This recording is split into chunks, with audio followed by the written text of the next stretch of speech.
भारतीय शेयर बाजारों में 29 मई को पहले तेजी और बाद में जबरदस्त गिरावट आई। सेंसेक्स 1000 अंकों से ज्यादा और निफ्टी लगभग 360 अंक टूट गया। इस बीच पीएसयू पर लिस्टेड कंपनियों का मार्केट कैप 5.17 लाख करोड़ रुपए से ज्यादा घट गया। ये लगातार तीसरा कारोबारी सत्र है जब बाजार लाल निशान में बंद हुआ है। अमेरिका ईरान डील पर अनिश्चितता, एफआईआई की सेलिंग, एमएससीआई रीबैलेंसिंग जैसे फैक्टर्स के चलते बाजार नीचे आया। शुक्रवार सुबह सेंसेक्स हरे निशान में खुला। जल्द ही पिछली क्लोजिंग से 352 अंक तक उछलकर 76,230.02 के हाई तक गया। इसी तरह निफ्टी भी खुलने के तुरंत बाद ही 95 अंक से ज्यादा चढ़कर 24,002.80 के हाई तक गया। बाजार को भू राजनीतिक चिंताओं में कमी की उम्मीद, कच्चे तेल में गिरावट, वैश्विक बाजारों की तेजी, रुपए की मजबूती जैसे फैक्टर से सहारा मिला। लेकिन फिर दोपहर में बाजार में गिरावट आनी शुरू हुई। आखिरी कारोबारी घंटे में बिकवाली का बेहद ज्यादा दबाव दिखा। सेंसेक्स पिछली क्लोजिंग से लगभग 1,279 अंक टूटकर 74,589.11 के लो तक गया। इसी तरह निफ्टी भी 422 अंक तक लुढ़क कर 23,484.75 के लो तक गया।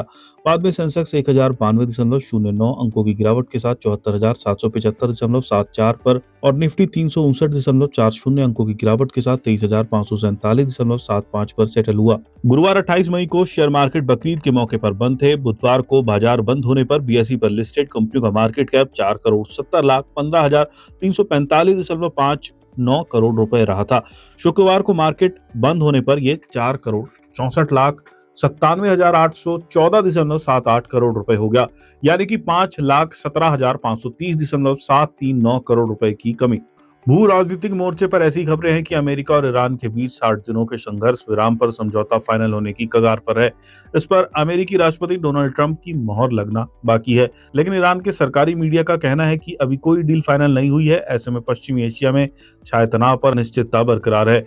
अगर समझौता नहीं होता है तो महत्वपूर्ण समुद्री मार्ग होर्मुज स्ट्रेट नहीं खुलता है तो कच्चे तेल की कीमतें और वैश्विक व्यापार में रुकावटें पड़ने का डर है। इसके कारण महंगाई लंबे समय तक ऊंचे स्तरों पर बनी रह सकती है।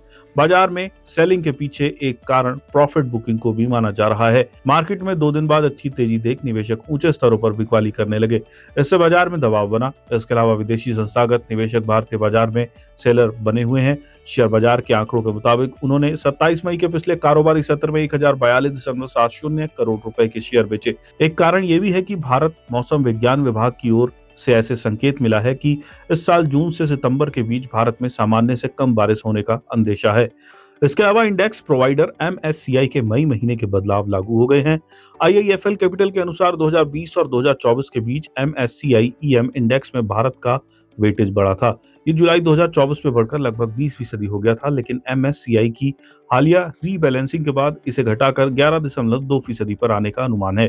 पहले घोषित किए गए बदलावों के अनुसार federal bank MCX, NL, CO और इंडियन बैंक को स्टैंडर्ड इंडेक्स में शामिल किया गया है। वही Hyundai motor India, Jubilant FoodWorks, Kalyan jewellers India और रेल विकास निगम जैसे स्टॉक इंडेक्स से बाहर किए गए हैं।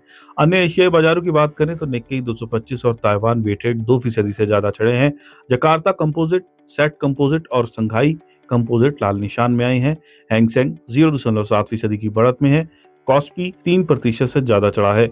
अमेरिकी बाजार गुरुवार को बढ़त में बंद हुए। यूरोपीय बाजार में भी तेजी है। 1 जून को कैसी रह सकती है बाजार की चाल? एसबीआई सिक्योरिटीज के technical and derivative research head Sudeep Shah का कहना है कि आगे निफ्टी के लिए तत्काल सपोर्ट 23,400 से 23,350 जोन में है।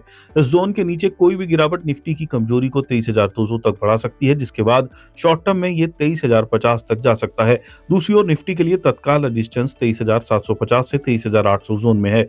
बैंक निफ्टी 55,184 से 54,761 की रेंज में कंसोलिडेट हुआ, जिसके बाद सेशन के सेकंड ऑफ की शुरुआत में इसमें गिरावट आई और ये धीरे धीरे नीचे खिसकते हुए 1.12% की गिरावट के साथ 54,239 पर बंद हुआ। डेली चार्ट पर इंडेक्स ने एक लॉन्ग बेरिश कैंडल बनाई, जिसमें एक साफ अपर विक थी। ये दर्शाता है कि इंडेक्स ऊपरी स्तरों पर टिके रहने में कामयाब नहीं हो रहा है। इसके अलावा डीआई लगातार डीआई प्लस से ऊपर बना हुआ है, जो इस बात का संकेत है कि सेलर्स अभी भी बुल्स पर अपना नियंत्रण बनाए हुए हैं। आगे बैंक निफ्टी के लिए तत्काल सपोर्ट 53,800 से 53,700 के जोन में है। इस जोन के नीचे कोई भी गिरावट बैंक निफ्टी की कमजोरी को 53,300 तक बढ़ा सकती है, जिसके बाद नियर टर्म में ये 52,900 तक जा सकता है। दूसरी ओर इसके लिए तत्काल रेजिस्टेंस 54,600 से 54,700 के जोन में है। बुरांजा में रिसर्च एनालिस्ट अभिनव तिवारी का कहना है कि नियर टर्म में बाजार एक सीमित दायरे में रह सकता है। बहुत कुछ इस बात पर निर्भर करेगा कि अमेरिका और ईरान के बीच सीजफायर बना रहता है या नहीं, क्योंकि दोनों देशों के बीच किसी भी नए तनाव से कच्चे तेल की कीमतें बढ़ सकती हैं और आयात पर निर्भर सेक्टरों को नुकसान पहुंच सकता है। साथ ही भले ही व्यापक बाजार में उतार चढ़ाव बना रहे, लेकिन अच्छे नतीजे वाली कंपनियों में निवेश के मौके मिलने की संभावना है।